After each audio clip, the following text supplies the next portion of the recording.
They thought they had seen everything. Elite snipers with cutting-edge technology. Digital scopes that could spot a coin at a mile. Then she walked in with a rifle from World War II. They thought they had seen everything. Elite snipers with cutting-edge technology. Digital scopes that could spot a coin at a mile. Then she walked in with a rifle from World War II. What happened 2.3 miles away, 37 minutes later, would silence not just enemy artillery, but every soldier who had doubted her. The impossible shot that day revealed a classified truth about the woman they had dismissed. From which city in the world are you watching this video today? If stories of overlooked heroes speak to you, consider subscribing to Silent Heroes Stories for more tales of extraordinary moments that changed everything. Dawn broke over Forward Operating Base Sentinel, painting the mountains in hues of amber and gold. Dust hung heavy in the morning air as Phantom Unit conducted final equipment checks. 6 elite snipers arranged their cutting-edge gear with practiced precision. Advanced rifles gleamed with carbon fiber stocks and titanium components. Digital scopes hummed softly as they calibrated. Commander Riker Blackwood stood before a holographic topographical display, his weathered face illuminated by blue light as he traced infiltration routes with his finger. The mission parameters were clear for the military's premier sniper unit: penetrate enemy territory and extract a high-value intelligence asset. "We've got a last-minute addition," Captain Zephyr Merrick announced, approaching with a classified datapad. "Direct orders from command." Riker's jaw tightened. "We don't do last-minute replacements." The briefing room fell silent as the door opened. Amaris Thorne entered with the quiet economy of movement that marked experienced operators, but everything else about her presence seemed wrong for this elite unit. Her tactical gear was worn but meticulously maintained, lacking the advanced tech interfaces and unit patches of the others. Most striking was the rifle slung across her back, a weathered Mosin Nagant with brass fittings and what appeared to be a handmade scope. The weapon looked like it belonged in a military museum, not a combat zone. "This is Specialist Thorne," Riker announced, his tone carefully neutral. "She'll provide overwatch from Ridge Point." Ellen Drake, the unit's lead sniper with 3 confirmed kills beyond 1,500 meters, approached Amaris with undisguised skepticism. She examined the antique weapon as if viewing a relic. "What museum did you steal this from?" Elan asked, running her finger along the worn wooden stock. "That scope couldn't spot an elephant at 200 yards. The team chuckled, exchanging knowing glances. Several operatives whispered among themselves, their amusement evident. Amaris remained perfectly still, saying nothing. She made a minute adjustment to her scope with a small brass tool that appeared as old as the rifle itself.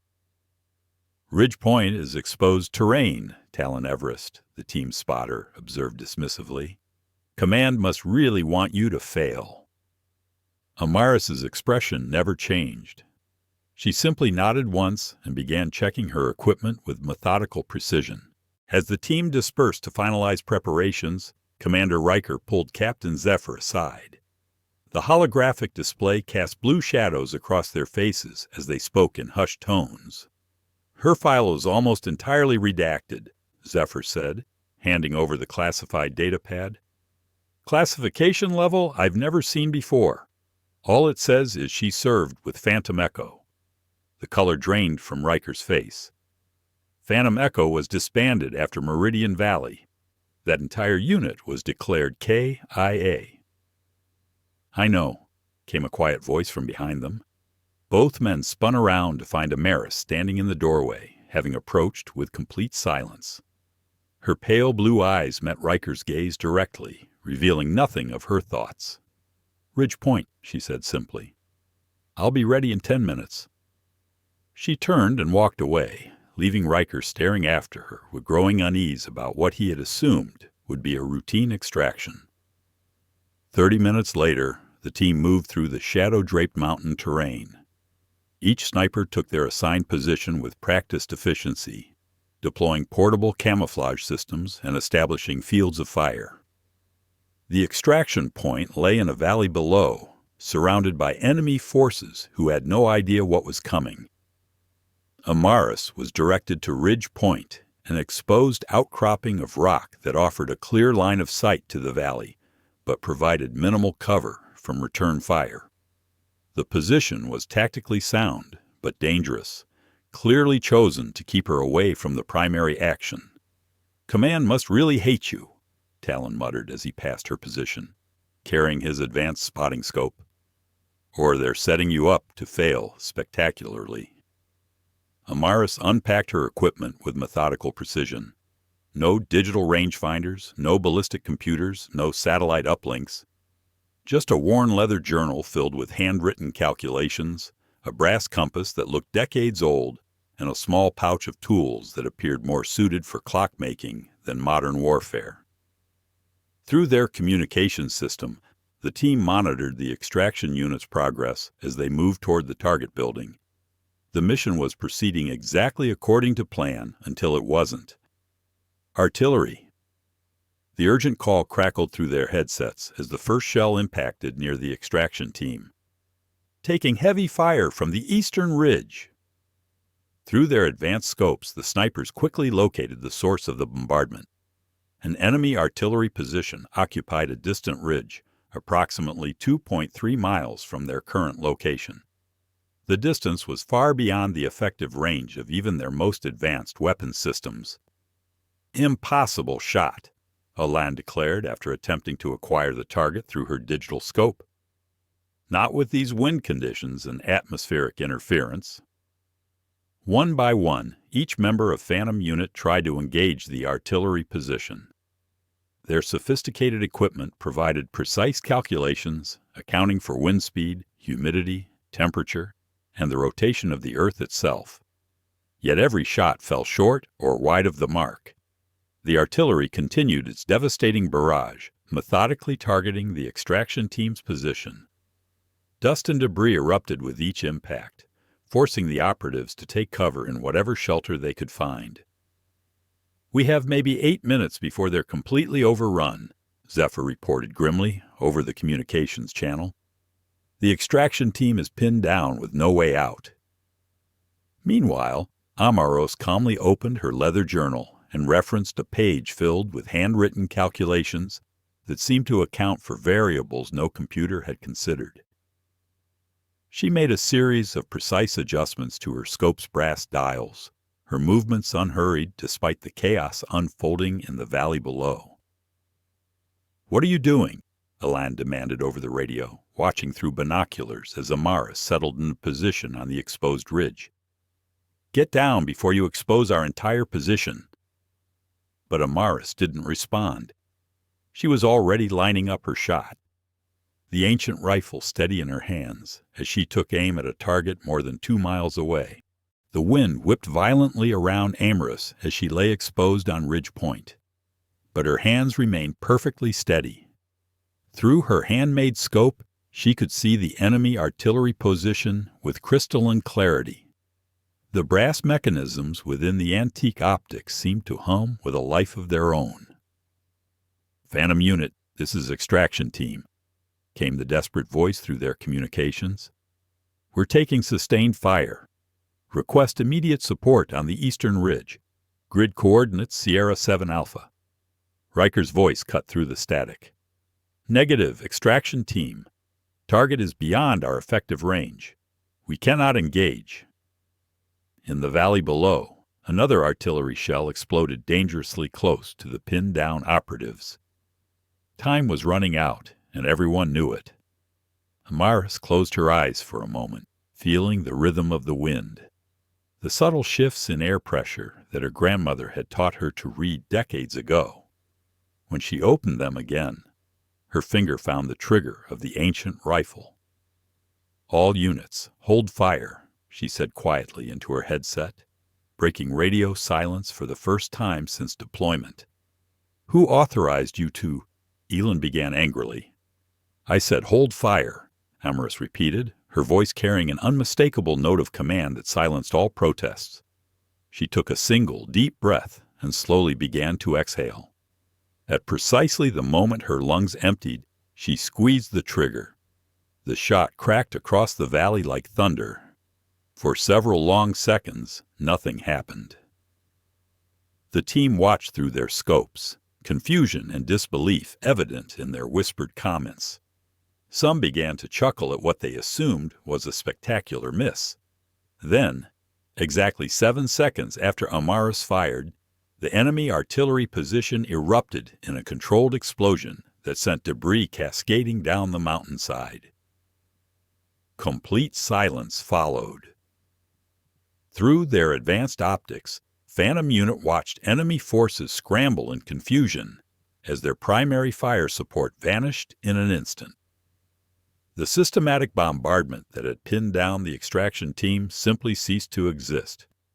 "Target neutralized," Amaris said calmly into her headset, already beginning to reload with practiced efficiency.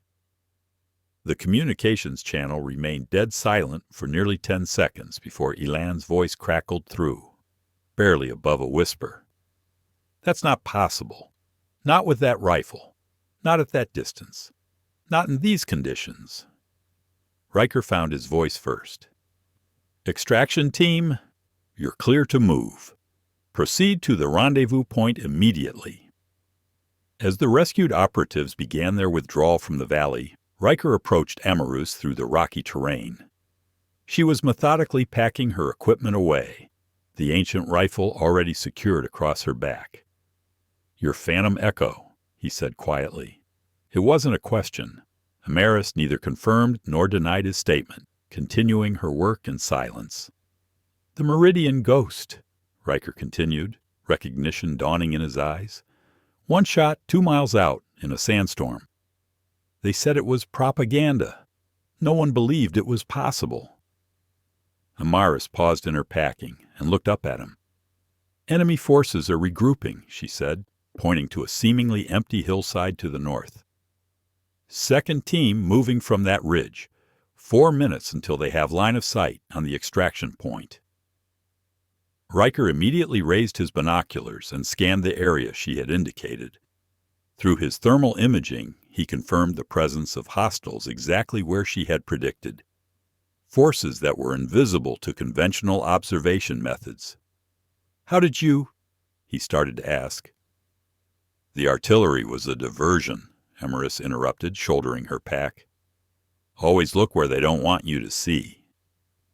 With that cryptic comment, she began moving down the ridge toward a new firing position, leaving Riker to contemplate what he had just witnessed. As if summoned by her words, the extraction team's radio crackled with new urgency. "Contact north! Multiple hostiles approaching from the ridgeline." But Amaris was already ahead of them, ghost-like in her movement across the terrain, positioning herself for whatever came next. The legend of the Meridian Ghost, it seemed, was far from over. With the northern threat identified, Phantom Unit repositioned to provide cover for the extraction team's withdrawal. But the enemy forces Amaris had spotted were moving faster than anticipated, their tactical discipline suggesting these weren't ordinary soldiers. "Professional military contractors," Riker observed through his scope, watching their coordinated movement patterns. Wagner Group, most likely. This just became significantly more complicated. Amaris had already found her new position, a natural depression in the rocks that offered concealment while maintaining clear fields of fire. She opened her leather journal again, this time to a section filled with detailed notes about wind patterns and atmospheric conditions specific to this mountain range. "How long have you been planning this?" Talon asked over the radio, having noticed the specificity of her preparations. "Longer than you might think," Amaris replied cryptically, making minute adjustments to her scope's elevation. The advancing enemy unit was approximately 1,800 meters out when they suddenly halted. Through their thermal imaging, the team watched as the mercenaries deployed in a textbook Overwatch formation, clearly having spotted the extraction team's movement in the valley below. "They're setting up for an ambush," Olan reported. "Extraction team won't see them until it's too late." "Can anyone get a shot?" Riker demanded. One by one, the Phantom Unit snipers attempted to engage. The range was at the very edge of their capabilities, and the mercenaries had chosen their position with the same professional skill that Amaris had demonstrated. Each shot either fell short or struck cover that had been precisely calculated to defeat incoming fire. "Negative engagement," came the final report. "They're dug in too well." Meanwhile, Amaris had been making her own calculations. Her journal now showed a complex diagram accounting for the convergence of multiple wind currents around the mountain peaks, temperature gradients that affected bullet trajectory, and even the gravitational effects of the terrain elevation. "Extraction team, hold position," she commanded over the radio. "Do not proceed until I give the all clear." "Who authorized her to direct?" began a voice from command. "Stand down," Riker interrupted firmly. "Let her work." Through her scope, Amaris could see something the others had missed. The enemy position wasn't just tactically sound, it was a killing field designed to eliminate the extraction team with devastating efficiency. But the mercenaries had made one critical error in their positioning. She adjusted her aim point to a specific boulder, approximately 3 feet to the left of the visible enemy position. The shot would have to travel nearly 1,100 meters farther than her previous target, threading between two mountain peaks where wind shear created unpredictable conditions. "This is impossible," Ulan muttered, watching Amaris's preparation through binoculars. "Even if she could make that distance, she's not even aiming at the targets." Amaris fired. The bullet left the ancient rifle with the same thunderous crack as before, but this time the team could actually track its path through their advanced optics. They watched in amazement as the projectile followed a seemingly impossible trajectory, riding wind currents like a bird in flight. The round struck the boulder Amaris had targeted, and for a moment nothing seemed to happen. Then the massive stone, undermined by years of mountain weather, shifted and began to tumble down the slope. What followed was a precisely calculated avalanche. The boulder triggered a cascade of rocks and debris that swept across the enemy position with devastating effect. In less than 30 seconds, the entire mercenary unit was buried under tons of mountain stone. "Jesus Christ," Talon whispered over the radio.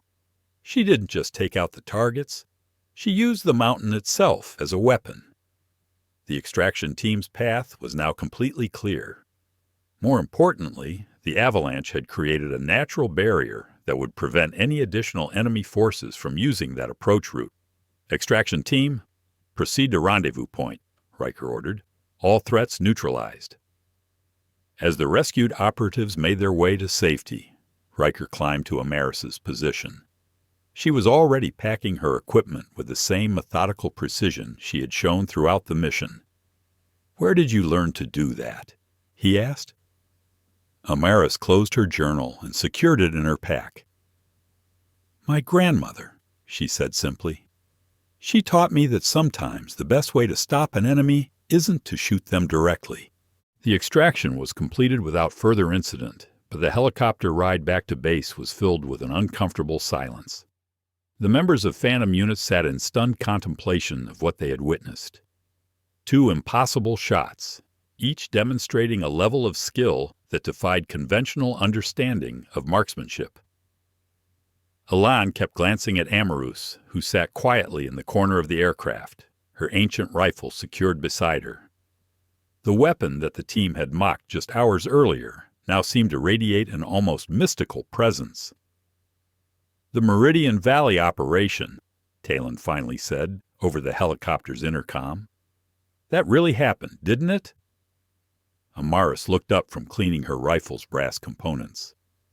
342 soldiers were about to be massacred, she said matter-of-factly. "One shot changed that." "But the official report said," Helen began. "The official report said what they needed to say," Riker interrupted. his understanding of the situation growing clearer with each revelation. Some operations are too sensitive for public acknowledgement. As they approached Forward Operating Base Sentinel, Captain Zephyr received an encrypted communication on his secure tablet. His expression grew increasingly grave as he read the contents. "Commander," he said quietly to Riker, "we have new orders. Specialist Thorne is to be debriefed separately upon landing. Classification level Alpha 7. The helicopter touched down with military precision, and immediately a team of officers in different uniforms approached the aircraft. These weren't regular base personnel. Their bearing and equipment suggested intelligence operatives from a much higher level of command. "Specialist Thorne," the lead officer said as she disembarked. "Colonel Patricia Morrison, Defense Intelligence Agency. We need to discuss your performance today." Amaris nodded once and followed the intelligence team toward a secure facility that most of the base personnel had never seen inside. As she walked away, she paused and turned back to address Phantom Unit. "The rifle belonged to my grandmother," she said clearly enough for all to hear. "Project Parallax. During the war, they recruited women as snipers because they could deploy them without drawing attention. My grandmother was among the first." The revelation sent a chill through the assembled soldiers. Project Parallax was a legend whispered about in the darkest corners of military intelligence, a program that had supposedly created snipers capable of impossible feats of marksmanship. "Why women?" Elin asked, stepping forward despite the presence of the intelligence officers. "The scopes were deemed too dangerous for general deployment," Amaris replied. "Something about neural connection and physiological compatibility. Women proved more adaptable to the technology." Colonel Morrison stepped between them. "That's classified information, Specialist. We need to continue this conversation in a secure environment." But Amaris wasn't finished. "The program was officially terminated in 1952, she continued, her voice carrying across the landing pad. "All equipment was supposed to be destroyed. All personnel reassigned to conventional units." "Supposed to be," Riker repeated, understanding the implication. "My family kept one rifle," Amaru said simply, "along with the knowledge of how to use it properly." Colonel Morrison's patience had reached its limit. "Specialist Thorne, you will come with us now. The rest of you are to consider everything you've heard today, classified at the highest levels." As the intelligence team escorted Amaris toward the secure facility, she called back one final piece of information. "The scope doesn't just calculate trajectory," she said. "It somehow connects to the shooter, lets us see possibilities that normal optics can't detect. But each shot takes something from us. My grandmother lived to 50, but looked 90. My mother, the same." The implication hung heavy in the air as she disappeared into the building. The members of Phantom Unit stood in stunned silence, processing the revelation that they had just witnessed not merely exceptional marksmanship, but the last remnant of a classified program that had pushed the boundaries of human capability. "How many shots has she taken with that rifle?" Talon wondered aloud. Nobody answered, but each member of the team was thinking the same thing. What price had Amaris Thorne paid for the impossible shots they had witnessed today? Inside the secure facility, Amarus sat across from Colonel Morrison in a windowless room lined with signal-dampening materials. The ancient rifle lay on the table between them, its brass components gleaming under the harsh fluorescent lights. "Project Parallax was terminated for good reason," Colonel Morrison began, opening a thick classified file. "The physiological cost to operators was deemed unacceptable by the Oversight Committee." Amarus remained silent, her hands folded calmly in her lap. But under the bright lights, the intelligence officer could see details that had been hidden in the field. Fine lines around her eyes that spoke of accelerated aging. A slight tremor in her left hand that she carefully controlled. "Show me your medical scans," Morrison commanded, sliding a tablet across the table. Without hesitation, Amaris removed a small data drive from her tactical vest and inserted it into the device. Her complete medical records appeared on the screen, and Morrison's expression grew increasingly grim as she reviewed the data. Cellular degradation consistent with accelerated aging, Morrison read aloud. Neurological stress markers at critical levels. According to this analysis, you're physiologically equivalent to someone 20 years older. The price of precision, Amaris said quietly. My grandmother understood it. My mother accepted it. So do I. Morrison leaned back in her chair, studying the woman across from her. How many shots have you taken with that rifle? 47 confirmed kills over 15 years of service, Amaris replied without hesitation.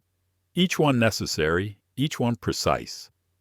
And each one aging you months with every trigger pull, Morrison added grimly. The original Parallax research showed that the neural interface technology creates a sympathetic connection between the operator and the targeting system. The enhanced perception comes at the cost of cellular stability. Morrison activated a holographic display that showed the internal mechanisms of the rifle's scope. The technology was far more complex than its antique appearance suggested, with crystalline components that seemed to pulse with an inner light. The targeting matrix interfaces directly with the operator's nervous system, Morrison explained. It provides superhuman accuracy by temporarily accelerating neural processing beyond normal human limits. But the human brain wasn't designed to operate at those speeds. Amaris watched the display with professional interest. My grandmother called it seeing the path the bullets want to take. She said the rifle showed her possibilities that existed between moments. Quantum probability mapping, Morrison confirmed. The technology calculates thousands of potential trajectories simultaneously, then guides the operator's aim along the path of highest success probability. But processing that much information in real time requires the brain to work at levels that cause permanent damage. The colonel closed the holographic display and fixed Amaris with a direct stare. Why didn't you report for decommissioning when the program ended? Because someone needs to carry the knowledge, Amaris replied simply. Not for war, but for the moments when conventional solutions aren't enough. Today, 312 operatives made it home because I took 2 shots. Morrison consulted her tablet again. According to our projections, you have perhaps 8 more shots before the neural degradation reaches critical levels. After that, she left the sentence unfinished. After that, I joined my grandmother and mother. Amaris completed the thought without emotion. They both knew the cost when they chose to continue the work. There might be another option, Morrison said carefully. Recent advances in neural protection technology could potentially mitigate the damage. We could modify the targeting system to reduce the physiological impact. Amaris shook her head. Modifications change the interface. My grandmother tried that once. The connection was broken and the precision was lost. Some things can't be improved, only honored. Morrison made several notes in her file before speaking again. The members of Phantom Unit will be reassigned. They can never speak of what they witnessed today. They're good soldiers, Amaris observed. They'll follow orders. And you? What happens to the last Parallax operator? Amaris stood and carefully lifted her rifle from the table. I go back to being a specialist who happened to make 2 lucky shots, she said, until the next time someone needs the impossible. Morrison watched as Amaris secured the weapon across her back. 8 shots, she repeated quietly. 8 opportunities to save lives, Amaris corrected. My grandmother would say that's enough for any lifetime. With that, she turned and walked toward the door, leaving Morrison alone with the classified files and the weight of knowledge that some legends were more real than anyone wanted to believe. 3 days later, Amaris found herself back in routine duty at Forward Operating Base Sentinel. Officially, she had been reassigned to equipment maintenance, a role that kept her away from active operations. The members of Phantom Unit had been scattered to different assignments across the globe, their silence ensured by classification levels that carried severe penalties. But late at night, when the base was quiet, Amorous would receive encrypted messages on a secure communication device that officially didn't exist. Coordinates, target descriptions, situations where conventional solutions had failed and someone needed the impossible. Tonight's message was different. Instead of mission parameters, it contained a single line. Project Parallax was not terminated. Meet at coordinates Alpha 77 at 0300 hours. The coordinates led to an abandoned maintenance hangar on the far edge of the base. Amaris arrived precisely on time, her rifle secured in a weathered case that drew no attention from the base security patrols. Inside the hangar, she found Colonel Morrison waiting beside a large crate marked with shipping codes that indicated origins from a classified research facility. "You lied to me," Amaris said without preamble. "The program never ended." Morrison nodded grimly. Project Parallax was officially terminated in 1952, yes. But the research continued under different names, different budgets, different oversight committees. We couldn't afford to lose the capability entirely. She activated a portable holographic display that showed a global map dotted with red markers. 17 operators worldwide, each one carrying rifles from the original program, each one aging faster than they should, each one believing they're the last. Amaris studied the display with growing understanding. "You've been managing us, controlling when and where we operate to minimize exposure." "Managing, yes, but also protecting," Morrison clarified. "The technology in those rifles is centuries ahead of anything else in existence. If it fell into the wrong hands—" "How many others are still active?" Amaris asked. Morrison manipulated the display, and most of the red markers shifted to amber, then to dark gray. 3, including you. The others. The neural degradation eventually becomes too severe to continue operations." The colonel opened the crate, revealing components that looked identical to the ones in Amoris's rifle scope, but somehow more refined. The crystalline elements pulsed with a steadier light, and the brass fittings appeared to have been manufactured with modern precision. "We've been working on modifications," Morrison explained. "Not to improve the accuracy, that's already perfect, but to reduce the physiological cost. Neural buffers that filter the quantum interface feedback. Cellular stabilization protocols that slow the aging process." Amaros examined the components carefully. "You said modifications break the connection." "Your grandmother was working with first-generation technology," Morrison replied. "These refinements maintain the quantum interface while protecting the operator. Our simulations suggest the neural degradation could be reduced by 80%. "Simulations," Amaris repeated skeptically. "But no field testing." Morrison's expression grew uncomfortable. "We need a volunteer, someone experienced enough to maintain the connection while we monitor the physiological impact, someone willing to take the risk." Amaris understood immediately. "You want me to be your test subject?" "You have perhaps 5 more shots before critical neural degradation," Morrison said bluntly. "With these modifications, you could potentially operate for another decade, maybe longer." The hangar fell silent except for the distant hum of base generators. Amaris weighed the offer carefully, considering not just her own future, but the implications for the other operators scattered across the globe. "What happened to the ones who couldn't continue?" she asked. Morrison's hesitation spoke volumes. "The program takes care of its own. They're provided with medical support, new identities if necessary, comfortable retirements in locations where they can't accidentally reveal classified information." "That's not what I asked." Morrison met her gaze directly. 2 chose to continue operating past the safe threshold. They completed their final mission successfully. The third, The neural degradation reached a point where the connection became permanent. She sees probability matrices everywhere now, all the time. She's been in a specialized care facility for 6 years. The weight of that revelation settled over them both. Amarus carefully replaced the modified components in their protective housing. "I need time to consider this," she said finally. "You have 48 hours, Morrison replied. "After that, we proceed with the modifications on the remaining operators, with or without your participation." As Amarus prepared to leave, Morrison called after her. "One more thing. The intelligence asset you helped extract 3 days ago?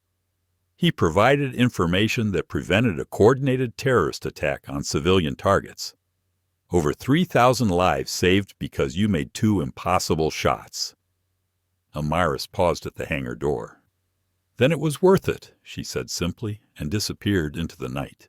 Amarus spent the next day in her quarters, carefully disassembling her grandmother's rifle for what might be the last time. Each component told a story of 3 generations of women who had carried an impossible burden in silence. The brass scope mechanism, worn smooth by decades of precise adjustments, contained microscopic etchings that most would dismiss as decorative flourishes. But Amarus knew better. They were coordinates, locations where her grandmother and mother had taken their most significant shots, a hidden record of lives saved and wars prevented by women the world would never know existed. As she cleaned each piece with reverent care, memory surfaced unbidden. Her grandmother's weathered hands guiding her through her first adjustment sequence. Her mother's whispered warnings about the price of precision. The weight of legacy that had shaped her entire life. A soft knock interrupted her reverie. She opened the door to find Elon Drake standing in the corridor, her expression troubled. "May I come in?" Elon asked quietly. Amarus stepped aside, allowing her former teammate to enter. Elon's eyes immediately went to the disassembled rifle components spread across the maintenance cloth.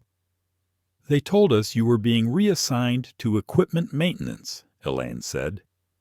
"But that's not really what's happening, is it?" Amarus continued her work, neither confirming nor denying the observation. Sometimes the truth is more complex than official reports suggest. Elan moved closer, studying the intricate mechanisms with newfound respect.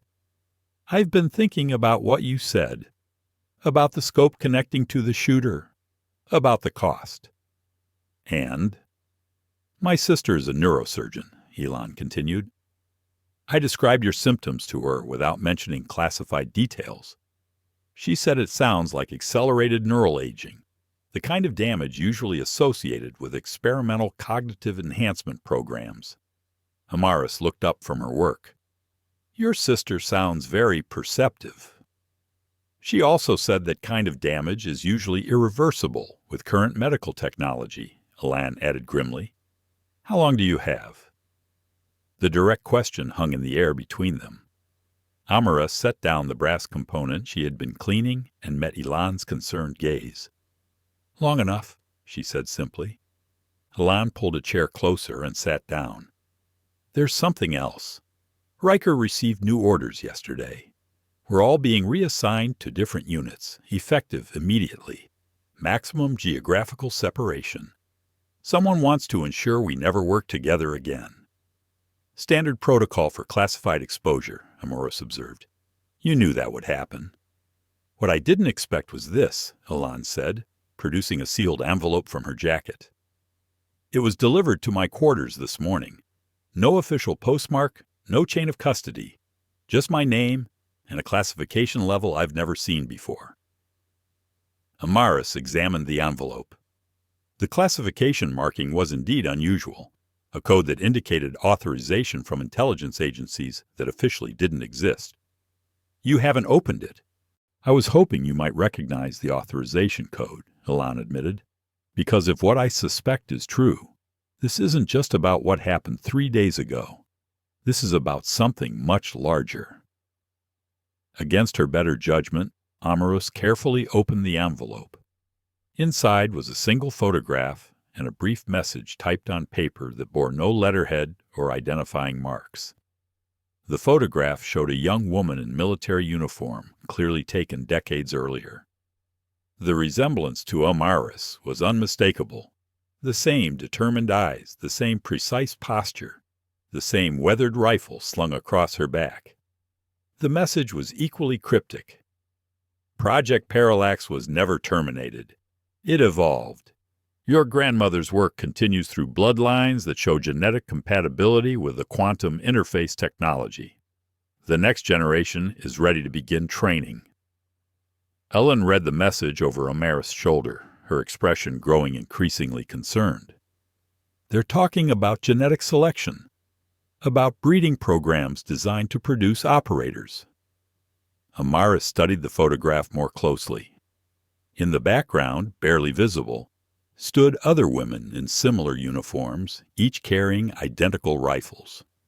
A group photograph of operators that official records claimed had never existed. "How many of us are there, really?" Ellen asked quietly. Before Amaris could respond, her secure communication device chimed with an urgent message. The display showed coordinates for an immediate extraction, classification level higher than anything she had seen before. "I have to go," Amaris said, already beginning to reassemble her rifle with practiced speed. "Where?" Elon demanded. Amaris secured the last component and shouldered the weapon. "To find out if the choice Colonel Morrison offered me yesterday was really a choice at all." She paused at the door, turning back to face Elon one final time. "If you don't hear from me within 72 hours, take that photograph to Commander Riker. Tell him the ghost stories are true, and there are more of us than anyone imagined." With that ominous warning, she disappeared into the corridor, leaving Elon alone with the disturbing revelation that Project Parallax was not just continuing, it was expanding. The coordinates led Amaris to a remote extraction point 15 kilometers from the base, where an unmarked helicopter waited with rotors already spinning. The pilot wore no identifying insignia, and the aircraft itself bore no national markings. A ghost flight for a ghost operator. As they lifted off into the pre-dawn darkness, Amaris received her mission briefing through an encrypted datapad. The target was a fortified compound in the mountains, where a rogue intelligence officer had taken hostages while attempting to auction classified quantum research to foreign buyers. The research being sold was Project Parallax documentation. Complete technical specifications for the rifle technology, along with genetic profiles of potential operators. If successful, the auction would spread Parallax capabilities to hostile nations within months. "Conventional assault is impossible," the briefing stated. "Target is located in a natural fortress with advanced warning systems. Single operator infiltration required. Precision elimination of threat while preserving hostages and classified materials." Amaris studied the compound schematics during the flight. The facility was built into a mountain face with only one viable firing position, an exposed ridge nearly 3 miles away. The shot would require threading between 2 radio towers while accounting for extreme altitude wind shear and atmospheric pressure variations. Even with the parallax scope, it would be the most difficult shot she had ever attempted. As they approached the drop zone, the pilot handed her a sealed package. "Colonel Morrison wanted you to have this," he said over the intercom. Inside the package were the modified scope components from the hangar meeting, along with a handwritten note. "Your choice. But the mission requires maximum precision. Lives depend on your decision." Amaris looked at the enhanced technology, then at her grandmother's original components. The moral weight of the decision pressed down on her like the mountain air outside. Accept the modifications and potentially gain years of extended service, but validate a program that was expanding beyond ethical boundaries. Or complete this final mission with the original technology, knowing it would likely be her last. She made her choice with characteristic decisiveness. 20 minutes later, Amarus lay in position on the target ridge, her grandmother's unmodified rifle steady in her hands. Through the antique scope, she could see the compound with crystalline clarity. The quantum interface showed her dozens of possible trajectories, probability calculations flickering through her consciousness like lightning. The target was visible through a reinforced window, holding a weapon to a hostage's head while conducting his illegal auction via satellite link. Security cameras and motion sensors covered every approach except the impossible shot Amarus was attempting. She opened her leather journal one final time, referencing calculations that 3 generations of women had refined through decades of impossible missions. Wind speed, atmospheric density, gravitational effects, even the slight rotation of the Earth during the bullet's flight time. Every variable accounted for with mathematical precision that no computer could match. The shot required more than technical skill. It demanded the kind of intuitive connection to physics and probability that the parallax technology enabled. Amarus felt the familiar sensation as the quantum interface engaged fully, her nervous system syncing with the rifle's targeting matrix. Time seemed to slow as she aligned the crosshairs. Through the scope, she could see not just the present moment, but the probability streams of what could happen. Multiple futures branched out before her. Successful shots, missed opportunities, collateral damage scenarios. She chose the path where the hostage lived. The shot cracked across the mountain valley with finality. 3 miles away, the target collapsed instantly, the hostage unharmed. Security systems throughout the compound triggered lockdown protocols, preserving the classified materials until recovery teams could arrive. Mission accomplished. But as Amarus lowered the rifle, she felt something different this time. The neural connection didn't fade as it usually did. The probability matrices continued streaming through her consciousness, showing her potential futures with uncomfortable clarity. She could see her own timeline now, the cellular degradation accelerating, the inevitable endpoint approaching faster than Colonel Morrison had estimated. The quantum interface was becoming permanent, just as it had for the operator in the specialized care facility. Amarus carefully packed her equipment, understanding that she had just taken her final shot with her grandmother's rifle. The weapon had served 3 generations faithfully, and now its service was complete. As the extraction helicopter approached, she made one last entry in her leather journal. Mission accomplished, legacy preserved, time to rest. The ghost of Meridian Valley was finally ready to fade away.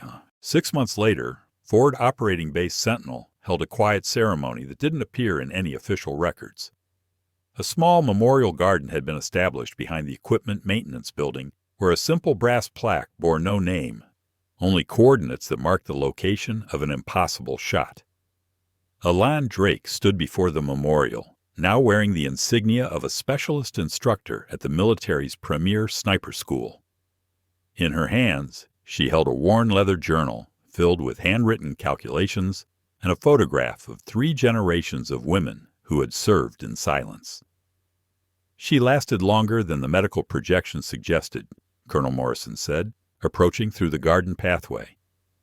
The final mission bought us 18 months to locate and secure all the remaining Parallax documentation. And the other operators? Elan asked without turning around. Safe. Retired with full medical support and new identities. The program is officially terminated this time. All remaining rifles have been secured or destroyed. Elan finally faced Morrison, her expression skeptical. All of them? Morrison hesitated. There's one exception. The rifle she used for the final mission. Specialist Thorne specifically requested that it be preserved. Where? The Smithsonian Institution. Military History Archives. Officially catalogued as a standard Mosin Nagant from World War II, donated by the family of a deceased veteran. No one will ever know what it really is. Elan opened the leather journal to the final entry. Mission accomplished. Legacy preserved. Time to rest. Below it, in different handwriting, was a note she hadn't seen before. For those who come after, the choice was always yours. She knew, Ellen realized. She knew the neural degradation was permanent after that shot, but she did it anyway. Morrison nodded grimly. The hostage she saved was Dr. Elena Vasquez, the lead researcher on quantum targeting technology. Her survival prevented the proliferation of parallax capabilities to hostile nations. One shot quite literally changed the course of history. At the cost of her mind, Elan added quietly. She made the choice with full knowledge of the consequences, the same choice her grandmother and mother made when faced with similar situations. Sometimes the impossible requires impossible sacrifices. As they stood in contemplative silence, a young woman in cadet uniform approached the memorial.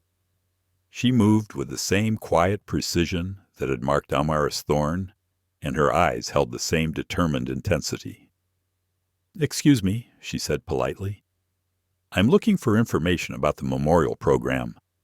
I was told there might be opportunities for advanced marksmanship training." Morrison and Elan exchanged meaningful glances. The woman's features bore a subtle resemblance to the photographs in the journal, the genetic markers that indicated potential compatibility with quantum interface technology. "What's your name?" Morrison asked carefully. "Cadet Sarah Chen," she replied. "My grandmother served in a classified program during the Korean conflict. She told me stories about weapons that could see beyond normal limits." Morrison closed her eyes briefly. Despite all efforts to end the program permanently, the legacy continued to find new carriers. "Cadet Chen, I think we need to have a conversation about family history." As they walked away from the memorial, Elan remained behind for a moment longer. She placed the leather journal on the memorial plaque, next to a small brass compass that had belonged to Amrus's grandmother. "The choice was always yours," she repeated softly to herself. "But someone has to carry the knowledge forward." In the distance, she could see Morrison beginning to explain to Cadet Chen the true nature of the legacy she had inherited. Another generation, discovering that some families carried burdens that official records would never acknowledge. The ghost stories would continue, passed down through bloodlines that showed the genetic markers for impossible precision. And somewhere in the Smithsonian archives, an antique rifle waited patiently for the day when the world might need its unique capabilities once again. The legend of Project Parallax was far from over. It had simply found new guardians who understood that some prices were worth paying to protect the innocent. From which city in the world are you watching this story today? If tales of silent heroes who sacrifice everything for others moved you, consider subscribing to Silent Heroes Stories for more accounts of extraordinary courage hidden in plain sight. Have you ever known someone who carried impossible burdens in silence? Share their stories in the comments below. The world needs to remember that real heroes often go unrecognized, their greatest victories known only to those they saved.